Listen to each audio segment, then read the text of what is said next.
హరిస్తూ పని గంటల పెంపును వ్యతిరేకిస్తూ ఐఎఫ్టియు ఆధ్వర్యంలోని ధర్నా కేంద్ర రాష్ట్ర ప్రభుత్వాలు కార్మికుల హక్కులను భద్రతను పని గంటల పెంపును వ్యతిరేకిస్తూ సోమవారం నంద్యాల జిల్లా కలెక్టరేట్ ఎదుట ధర్నా నిర్వహించి అనంతరం జిల్లా కలెక్టర్ రాజకుమారికి వినతి పత్రం సమర్పించడం జరిగింది. ఈ సందర్భంగా ఐఎఫ్టియు నంద్యాల జిల్లా నాయకులు మజీద్ మియా, రంగనాయకులు శంకర్ మాట్లాడుతూ కార్మికులు దీర్ఘకాలం పోరాటాలు చేసి సాధించుకున్న కార్మిక చట్టాలను సవరణ పేరిట 4 లేబర్ కోడ్స్ గా విభజించి కార్మికులను పరిశ్రమల యజమానులకు కట్టు బానిసలుగా మార్చే కుట్ర చేస్తుందని, దీని కార్మిక వర్గం తీవ్రంగా వ్యతిరేకించాలని పై నాయకులు పిలుపునిచ్చారు. మేడే పోరాటం స్ఫూర్తితో సాధించుకున్న రోజుకు 8 గంటల పని విధానానికి స్వస్తి పలుకుతూ ఇటీవల రాష్ట్ర ప్రభుత్వం అసెంబ్లీలో 12 గంటల పని విధానాన్ని ఆమోదిస్తూ తీర్మానం చేయటం, అలాగే మహిళా కార్మికులను రాత్రి వేళలో పని చేయించాలనే తీర్మానం దుర్మార్గమైన చర్య అని, దీన్ని కూటమి ప్రభుత్వం తక్షణమే విరమించుకోవాలని పై నాయకులు డిమాండ్ చేశారు. తక్షణమే పరిష్కరించాలని చెప్పి ఐఎఫ్టియు రాష్ట్ర కమిటీ పిలుపు మేరకు ఈరోజు నంద్యాల జిల్లా కలెక్టరేట్ ఎదుట ఐఎఫ్టి ఆధ్వర్యంలో ధర్నా నిర్వహిస్తున్నాం. మరి ధర్నా యొక్క ముఖ్య ఉద్దేశం ఏమంటే, దీర్ఘకాలం పోరాటాలు చేసి సాధించుకున్నటువంటి 8 గంటల పని విధానాన్ని రద్దు చేస్తూ రాష్ట్ర ప్రభుత్వం, కేంద్ర ప్రభుత్వాలు ఈ యొక్క 12 గంటల పని విధానాన్ని కొనసాగించడానికి అసెంబ్లీలో తీర్మానం చేయడం జరిగింది.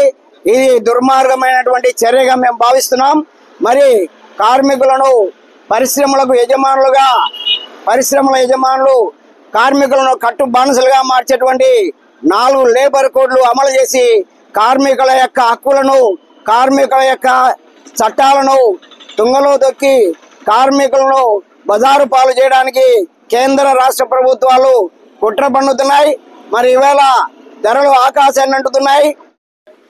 పిలుపు మేరకు ఐఎఫ్టిగా గత ప్రభుత్వం జగన్మోహన్ రెడ్డి గవర్నమెంట్ లో కార్మికులు, బీఓసీ కార్మికులు విచ్చలవిడిగా మహారాష్ట్ర, కర్ణాటక, తమిళనాడు వలసపోయారు.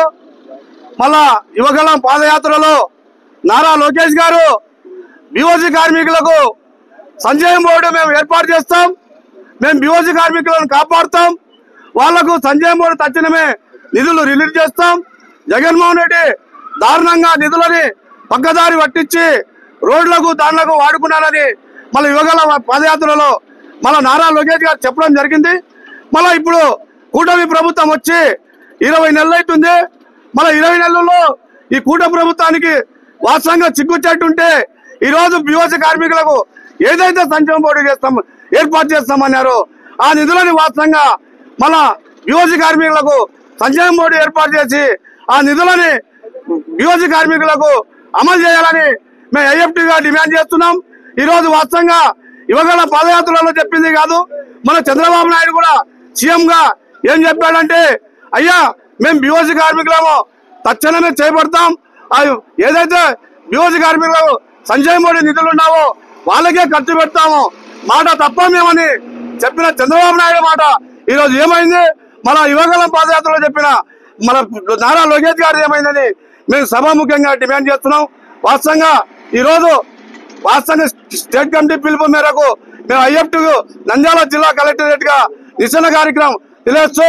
నా పేరు జిల్లా అధ్యక్షులు పి మజీద్ మియా, నంద్యాల జిల్లా అధ్యక్షుడు ఐఎఫ్టీ. హలో, నంద్యాల న్యూస్ 10 మీ చుట్టూ జరిగే సంఘటనల్ని మా దృష్టికి తీసుకురావాలి అనుకుంటున్నారా?